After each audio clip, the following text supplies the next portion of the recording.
She's saying, no, no, no, I'm letting him be a man sometimes. I think It was But quite sweet. yeah.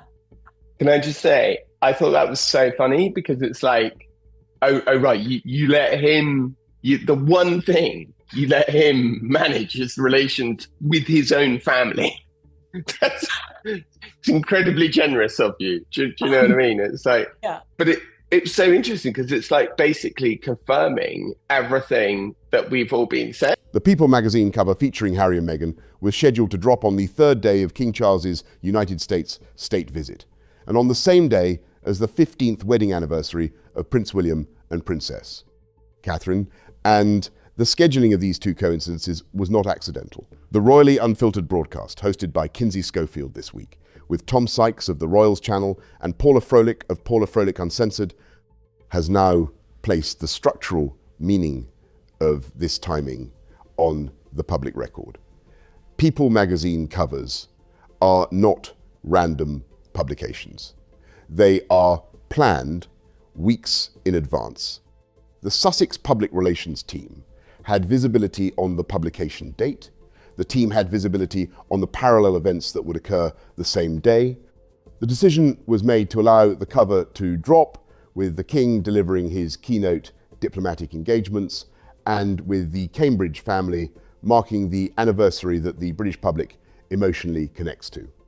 The cover therefore functions as a calibrated act of operational sabotage against two royal events occurring in the same news cycle. This is the central reading of the broadcast, and it is supported by the substantive content of the People article itself. The piece contains framings that are recognizable as direct rebuttals to recent coverage by Schofield and others. The line that Meghan lets Harry lead on certain royal matters is offered as the Sussex side response to extended commentary documenting that Meghan controls the household's external engagement, including a recent royally unfiltered investigation into the household's nanny arrangements. Paula Froelich's professional reading is that the article carries multiple clapbacks against specific recent reporting, and that the framing of each clapback indicates that the Sussex team has been monitoring the independent commentary network closely and has now reached the point at which it is responding through its House magazine channel rather than continuing to ignore the coverage. Tom Sykes' reading is that the framing has the texture of artificial intelligence-generated rebuttal, in which key independent commentary phrases are deployed in inverted form to construct the alternative narrative. Actually, I think it's cruel. I think that I understand that Harry has his differences with his family. I understand that he has his differences with his father. The audience reading both the original commentary and the People rebuttal can see the connection. The further structural framing the article deploys is the Sussex position on Queen Elizabeth II's view of the household. The article presents Harry and Meghan as continuing a model the late Queen reportedly understood and supported. The framing is structurally indefensible on the public record. The Queen, in the brief public statements she made about the Sussex departure, said the half-in, half-out arrangement was incompatible with a life of public service. She gave the Sussexes a one-year grace period at the Sandringham Summit of January 2020. The Sussexes returned a year later and confirmed they intended to proceed with full commercial independence. They were appalled that Meghan would wear a blue striped shirt that many Jews thought were evocative of an Auschwitz camp uniform to the Bondi Beach massacre site and then immediately sell it on her new AI one-off platform. The Queen then made the statement establishing the incompatibility position. The Sussex household responded with the now notorious statement that service is universal, lecturing the Queen on the meaning of service in a register that several commentators have since characterised as among the most offensive public exchanges between the institution and the Sussex side. The public record is clear. The People article framing attempts to invert it. The structural offence Sykes identifies is that the Queen is no longer alive to clarify the record herself. The Sussex side is therefore exploiting the legal principle that the dead cannot be defamed and the practical reality that the Queen cannot correct misattributions of her views. The Tom Sykes update on Charles's cancer treatment is the structurally consequential parallel reporting of the same broadcast. Sykes has been speaking during his current visit to New York with sources close to the King's health team. The treatment Charles has been undergoing through the run-up to Christmas and through the early part of 2026 is on Sykes's sourcing. And what was more striking for me was basically Harry and Meghan saying, the Queen understood. The Queen got it. And she knew that we could be of value for the Commonwealth and that everyone loved us. So we're going to go ahead and do just as we darn well please. A program of cutting-edge immunotherapy injections delivered approximately once per week. The injections deploy RNA-based technology comparable to the platform that produced the COVID vaccines. There is additional radiotherapy on top of the immunotherapy core. The Christmas speech in which Charles indicated the treatment had been very successful is, according to Sykes' sources, an accurate account of the operational position. The King should be taken at his word in that speech. The people around him are reportedly looking, in the phrase Sykes uses, happy and delighted, which is the kind of operational body language signal that experienced observers read for medical trajectory information when direct medical disclosure is not available.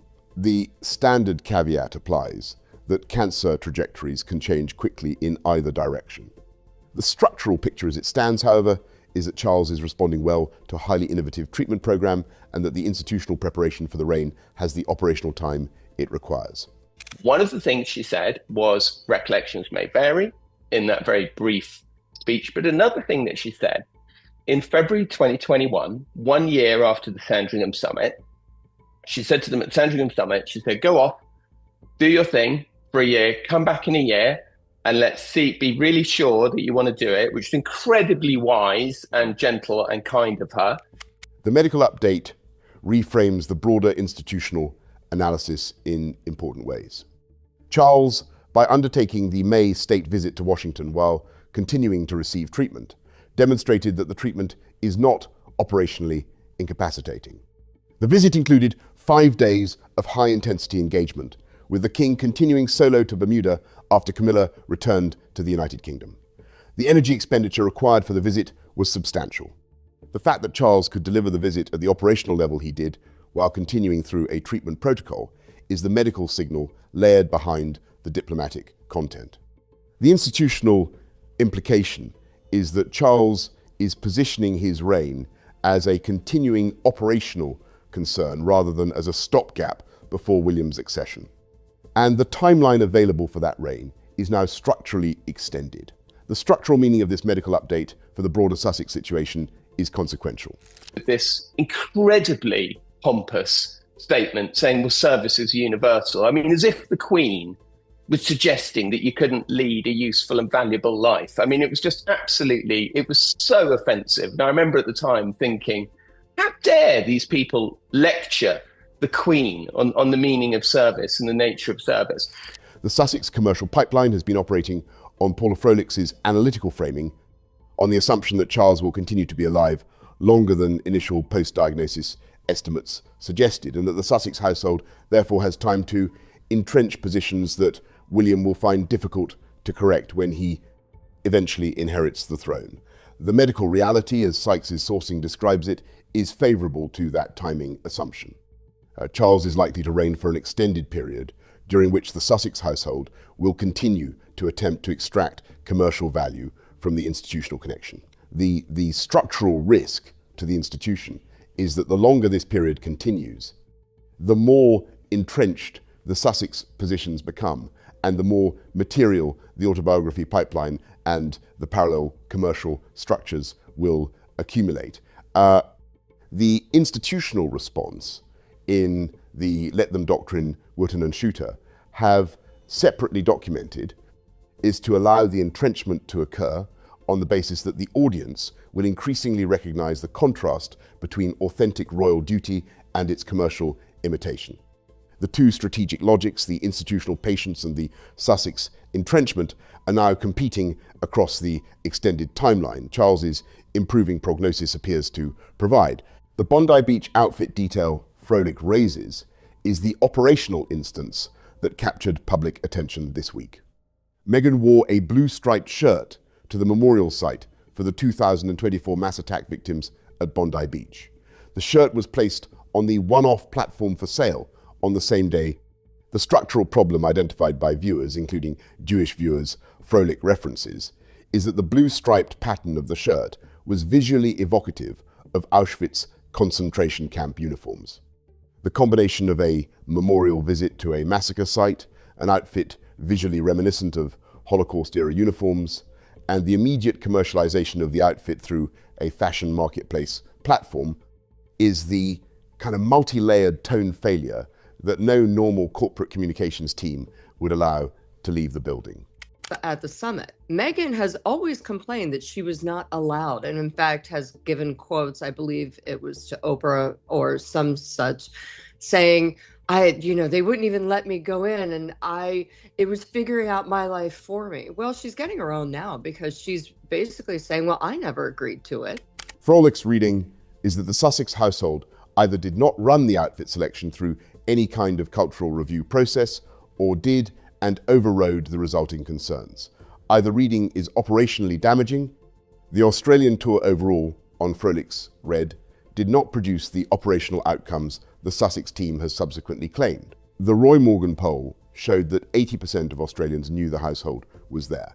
The same poll showed that 80% did not want them there, or did not care that they were.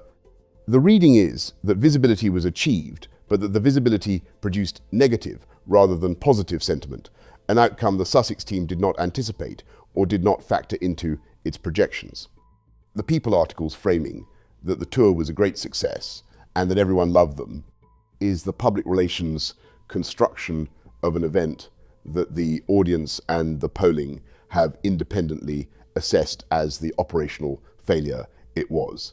Here's one of the quotes, Tom, from the piece. A lot is forgiven when you're on the ground and you show up and you do good work.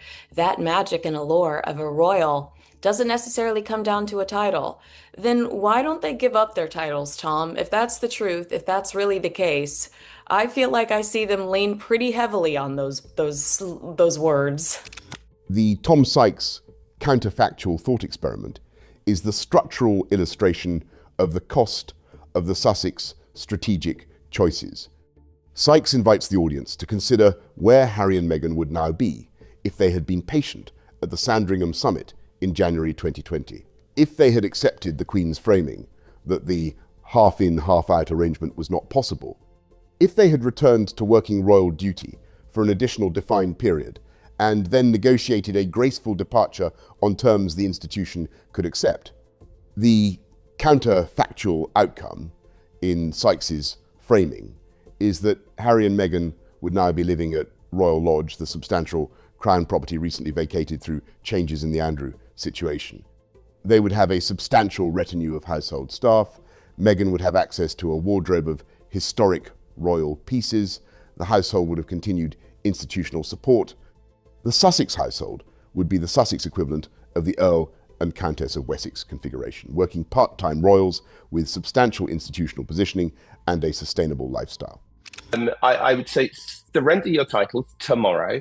Give up your prince and princess. Give up your duke and duchess. A period of silence, I think, would be helpful. Harry, has got to earn money. I would think probably an amazing book about Princess Diana, co-written with J.R. Moehringer, would be controversial, but if it was done in the right way, could be amazing, etc., etc., etc. Trump and the First Lady have invited William and Catherine to the White House on the condition that England reach the quarterfinals of the World Cup. The Sussex household, in the actual outcome, was not invited and produced no parallel institutional engagement. The counterfactual rendering captures the operational cost of the strategic choice. The Sussex household traded the Royal Lodge configuration for the Montecito Olive Garden kitchen, in which the commercial pressure now requires the negotiation of £200,000 meet and greets to maintain the cash position. The Tina Brown framing of Charles's personal feelings toward Donald Trump is the parallel structural detail Sykes addresses with operational care. Brown has reportedly suggested that Charles viscerally dislikes Trump, and the framing has circulated through American political media coverage of the state visit. Sykes's professional response is that if Charles did harbour such feelings, he should take up playing poker, because the body language and the spoken language across the entirety of the state visit communicated nothing of the kind. Photographs from the visit show Charles and Trump exchanging notes during the official engagements. The tone of the spoken exchanges was warm. The respect Charles communicated through the speeches he delivered, particularly the state dinner address that produced the bipartisan standing ovation, was operationally substantial. The Camilla and Melania configuration similarly produced no visible friction, despite the Washington, D.C. whisper mill suggestion that Camilla had requested specific seating arrangements to avoid being placed next to the First Lady.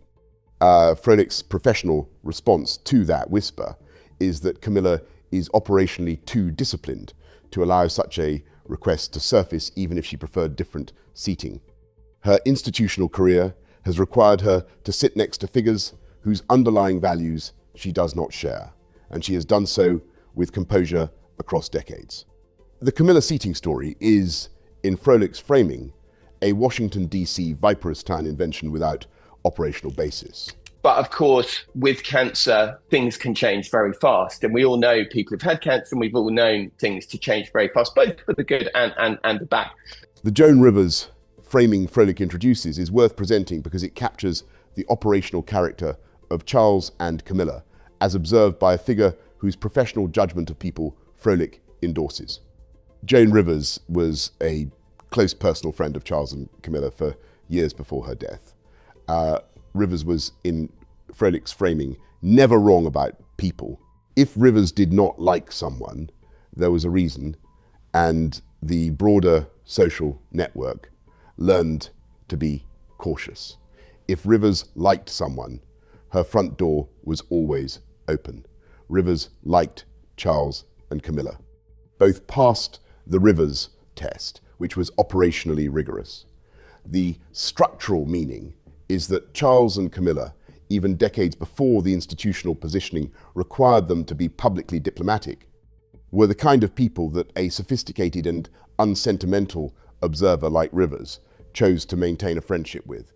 The framing provides an independent character reference that is operationally separate from the public relations apparatus the institution deploys. It's really unfortunate. I think it's also getting quite manic.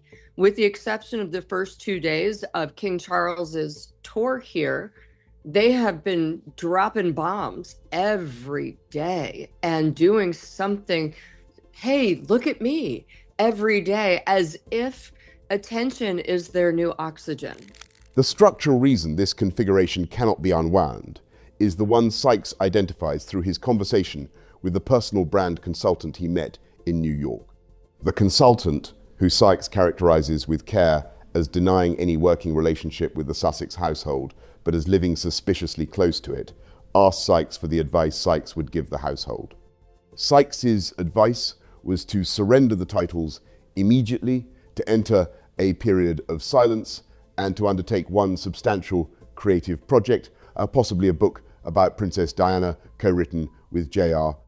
Mehringer. In a register that could be controversial but operationally significant, the advice has the structural integrity of an experienced communications professional. The structural barrier to its execution is that Harry might accept it, but Meghan will not. The titles are the asset Meghan considers most valuable. She will not surrender them voluntarily. An amazing Netflix show, wouldn't it? Meghan screaming at everybody, "Get me a decent project, you idiots! Blah, blah, blah, blah, blah. Harry, walk the bloody dog." You know, it would be fantastic. It would be great. Days of Our Montecito Lives. So, I mean, Paula's got the title, so... The titles in her commercial calculus are the structural premise of the As Ever brand, the one-off partnership, the autobiography commercial value, and the broader Sussex of Sussex commercial proposition. Surrendering the titles surrenders the commercial structure. Meghan will not undertake the surrender unless the surrender is forced through institutional withdrawal. The Paula Froehlich Days of Our Montecito Lives framing for the cumulative drama is structurally apt. The household is now producing daily content drops, with the partial exception of the first 2 days of Charles's state visit, during which the Sussex output paused briefly. From the third day onward, the daily content stream resumed at an elevated intensity. People cover Australian Women's weekly interview on one-off partnership. The astrology Instagram post. The astrology business meeting cancellation pattern Rob Shooter has documented. The Lauren Sanchez back-channel campaign of handwritten notes and homemade jam routed through Kris Jenner. The Time magazine ghostwritten David Attenborough tribute. The Nina Meshkoff inarticulate defense segment on British mainstream television. Each individual element is small. The cumulative pace at which the elements are produced indicates that the household is operating in a manic register driven by the underlying financial pressure and the corresponding need for sustained cultural attention. The structural framing Sykes offers on the People magazine quote that a lot is forgiven when you're on the ground and you show up and you do good work is worth examining. The framing implies that audience members at Sussex events are pleased to see Harry and Meghan, which Sykes acknowledges is operationally true at the level of the individual encounter. People who attend a Sussex event do generally enjoy meeting them.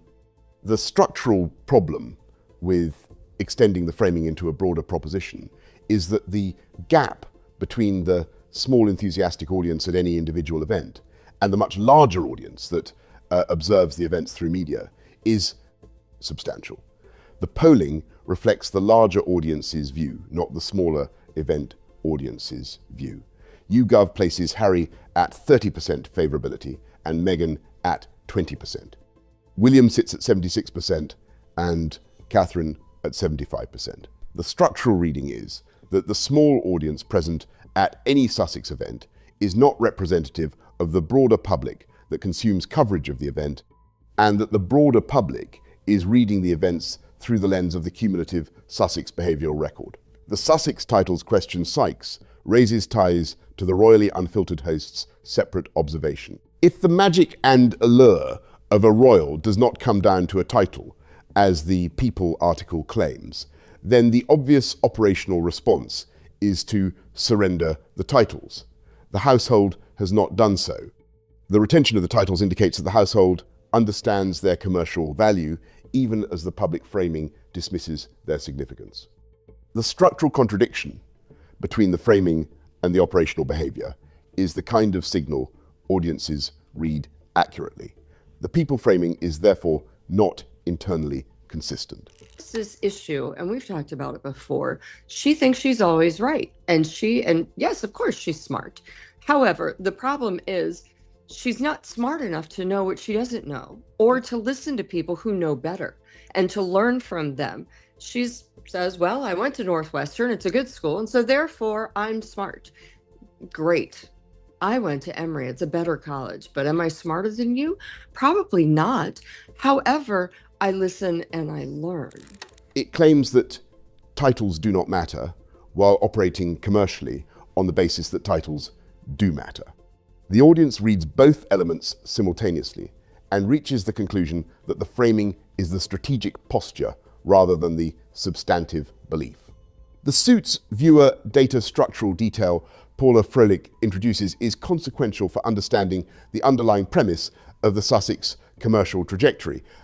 Suits, during its first run, averaged approximately 750,000 national viewers in the United States. That figure represents less than 0.1% of the United States population.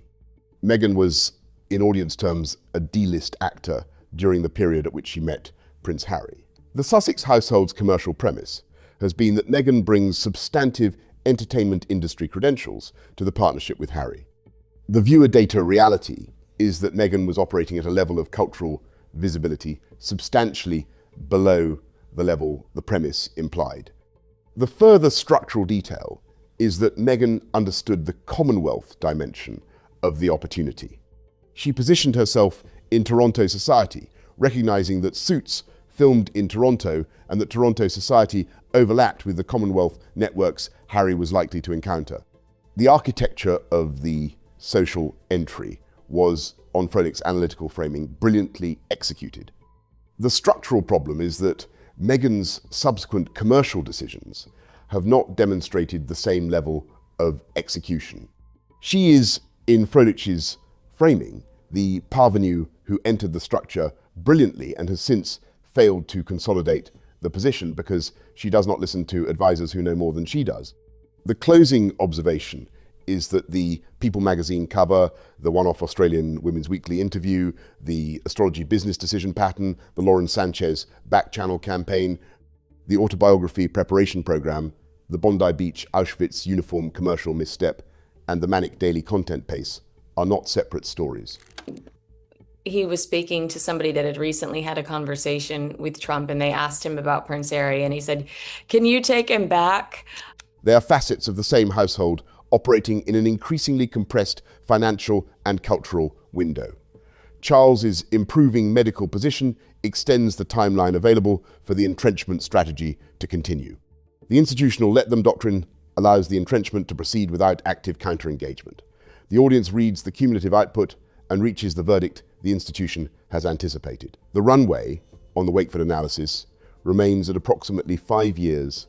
Within that window, the Sussex household will continue to attempt to extract commercial value from the institutional connection, and the institution will continue to allow the documentary record to accumulate. The structural endpoint is now visible.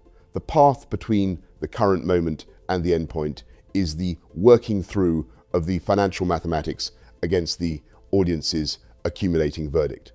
The days of our Montecito lives, in Frolics Framing, will continue to produce daily episodes for the duration of the runway.